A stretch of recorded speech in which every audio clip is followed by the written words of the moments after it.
आंवले के ना इतने सारे फ़ायदे हैं कि अगर आप इसकी गिनती करना चाहोगे, तो गिनती करते-करते आप थक जाओगे, लेकिन आंवले के जो गुण हैं, वो आप काउंट नहीं कर पाओगे। आप अगर माने ना तो दुनिया की सबसे महँगी चीज़ है ये क्योंकि इसमें भरपूर मात्रा में एंटीऑक्सीडेंट्स होता है, जो कि हमारे बाल के लिए, हमारे स्किन के लिए, हमारे शरीर के लिए एकदम रामबाण की तरह काम करता है। तो आज ना मैं इस रामबाण की एक रेसिपी आपके साथ शेयर करने जा रही हूँ। तो ये आंवले जो है ना, ये लगभग 10 दिन पहले मेरे घर पर आए थे और मैं इसको यूज़ नहीं कर पाई, पूरा ख़त्म नहीं कर पाई। हालाँकि कुछ-कुछ मैं इसमें से इस्तेमाल की हूँ। 1 केजी के करीब ये आँवला था और ये आँवले ना फ्रिज में पड़े-पड़े इनमें कुछ आँवलों के ऊपर ना थोड़ा-बहुत काला-काला दाग आ गया है, इस तरह का आपको दिख रहा होगा। तो बहुत से लोग ऐसा है ना कि सोचते हैं कि आँवले के ऊपर दाग आ गया मतलब कि आँवला ख़राब हो गया है, लेकिन ऐसा बिल्कुल भी नहीं है। ये आँवला बिल्कुल ठीक है, बस इसके ऊपर थोड़ा-बहुत दाग आ गया है। क्योंकि जब आप इसको अंदर से काट कर या फिर छिल कर देखेंगे ना, तो आपको बिल्कुल वैसा ही आँवला दिखेगा जैसा एकदम फ्रेश आँवला होता है ना, उस तरह का आँवला दिखेगा और इसके गुण भी बिल्कुल वही हैं, तो इसे फेंकने की ज़रूरत नहीं है। इसकी हम रेसिपी बना लेंगे फटाफट से, लेकिन और ज़्यादा दिन तक इसे रखने की ज़रूरत नहीं है क्योंकि और ज़्यादा दिन तक रख देंगे तो ये बिल्कुल ख़राब हो जाएगा। तो ये आँवले ख़राब हो जाए उसके पहले मैं इसका कुछ बना लेती हूँ। तो सबसे पहले ना हमें एक बड़े से पतीले में पानी गर्म होने के लिए रख देना है। साथ ही इसमें डाल देंगे 1 चम्मच सफ़ेद वाला नमक और पानी हमें इतना रखना है जिससे कि हम जो आँवले डालें ना पूरे के पूरे आँवले इस पानी में डूब जाएँ। उतना पानी हमें एक पतीले में गरम करना है। पतीले की जगह आप कढ़ाई वग़ैरह भी ले सकते हैं और इसके बाद इस पानी में ना हमें एक बॉयल आने तक इसे गरम कर लेना है और फिर आँवले को हम एक-एक करके इसमें डालते जाएँगे। पानी जब गरम हो जाए तब आप आमले इसी तरह से डालिएगा। अगर एक साथ में ढेर सारे आमले डाल देते हैं तो पानी के छींटे आपके ऊपर भी आ सकते हैं, तो इस बात का ध्यान ज़रूर रखिएगा। आप चाहें ना तो पानी के साथ ही इस आमले को भी डालकर रख देंगे गैस पर गरम होने के लिए, तो उस तरह से भी आप इसे उबाल सकते हैं।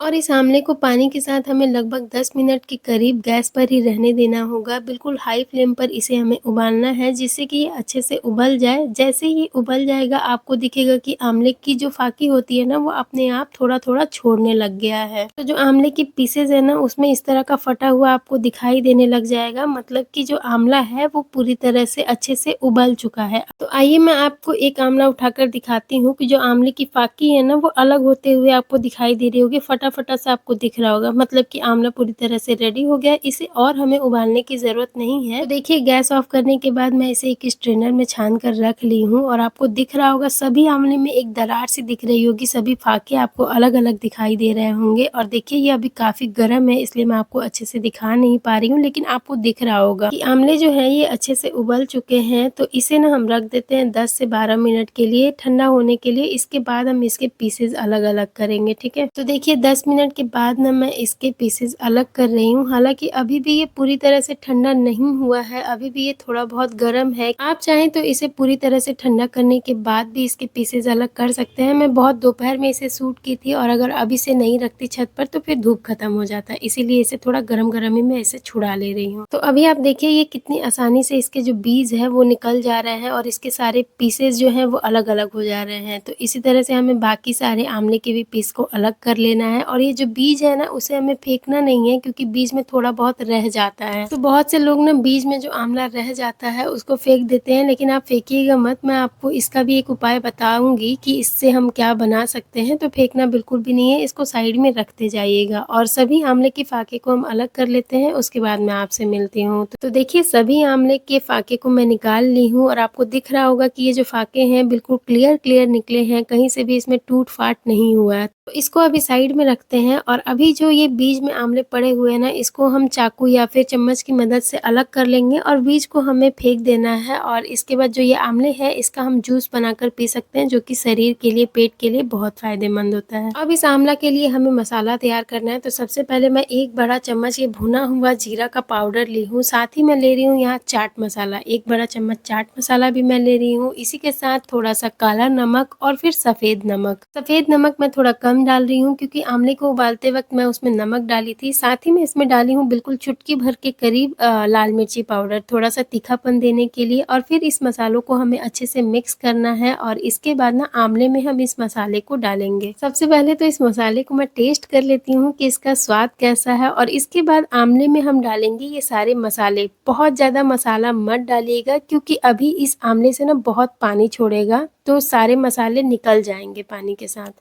अभी जो मसाला हमने तैयार किया था ना, उस मसाले को हम इस आमले में डालेंगे और इस तरह से टॉस करते हुए हमें मिलाना है। हाथ मत लगाइएगा क्योंकि मसाले जो है वो हाथों में चिपक जाएंगे। चम्मच कलछी भी लगाने की ज़रूरत नहीं है, आप इसी तरह से इसे आराम से मिला पाएंगे। अच्छा, मैं भूल गई थी, इसमें खट्टा फ्लेवर देने के लिए मैं नींबू का इस्तेमाल कर रही हूँ। आप चाहें तो इसकी जगह आमचूर पाउडर का भी इस्तेमाल कर सकते हैं। तो अभी ना मैं आधा नींबू डाल रही हूँ, इसमें बहुत बड़े साइज़ का नींबू है और इसमें रस भी काफ़ी ज़्यादा है, तो इससे ज़्यादा डालने की ज़रूरत नहीं है। तो पूरे आधे नींबू का रस मैं इसमें डाल दे रही हूँ। आपको दिख रहा होगा कि इसमें काफ़ी ज़्यादा रस है, तो इससे ज़्यादा डालने की ज़रूरत नहीं है। अब हमें इसे इसी तरह से दोबारा मिक्स कर लेना है और फिर हम चलेंगे इसे धूप में सुखाने। तो अब मैं आ गई हूँ छत पर और इसे मैं बाँस के सूप में सुखाने वाली हूँ। आपको मैं बता दूँ कि स्टील के बर्तन में इसको बिल्कुल भी मत सुखाइएगा डायरेक्ट, वरना इस बर्तन में दाग आ जाएगा। आप चाहें तो इसे काँच के बर्तन में या फिर प्लास्टिक के बर्तन में सुखा सकते हैं या फिर इस तरह से भी इसे सुखा सकते हैं। तो सूप के ऊपर एक कॉटन का कपड़ा डालकर मैं इस आमले को इस तरह से फैला ली हूँ और 2 दिन के अंदर ही ये अच्छे से सूख गया था। हो सकता है आपको 3 दिन का टाइम लगे, अगर धूप हार्ड हो रहा है तो 2 दिन में ही सूख जाएगा, नहीं तो 3 दिन में ये अच्छे से सूख जाएगा। और देखिए ये 2 दिन में ही कितने अच्छे से सूख गया है। तो चलिए फटाफट से इसे हम एक बड़े से बर्तन में ट्रांसफ़र कर लेते हैं।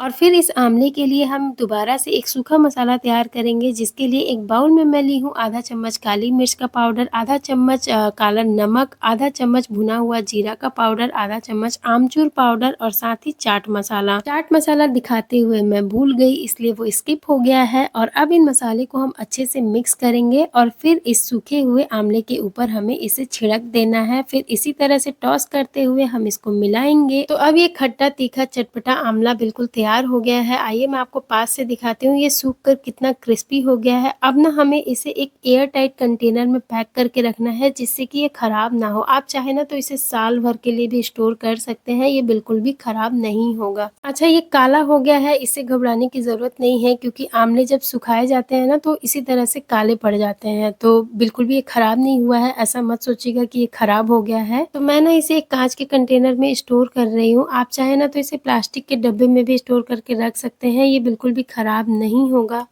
तो अभी ना मैं इस थोड़े से आमले से इस रेसिपी को बनाई हूँ क्योंकि वो आमला खराब हो रहा था, इसीलिए मैं सोची कि फटाफट से इसको बना लेती हूँ। और आगे चलकर ना मैं इसी तरह से ढेर सारे आमले को सुखाकर स्टोर करने वाली हूँ, जिससे कि साल भर चले। और अगर आप रेगुलर इसे खाते हैं तो आपको सर्दी, खाँसी, जुकाम इन सारी चीज़ों से छुटकारा मिलेगा। साथ ही अगर आपके बाल-वाल झड़ रहे हैं तो उसमें भी ये बहुत ज़्यादा फ़ायदा करता है। तो अब आप इस रेसिपी को ज़रूर ट्राई करिएगा। इस ठंडी में इसको ज़रूर बनाइए और स्टोर करके रखिए, जिससे कि इन सारी दिक्कतों से आप बच पाएँ। और साथ ही साथ अब अगर आपको मेरी ये रेसिपी अच्छी लगी है तो प्लीज़ वीडियो को लाइक करिएगा, चैनल को सब्सक्राइब भी कर लीजिएगा।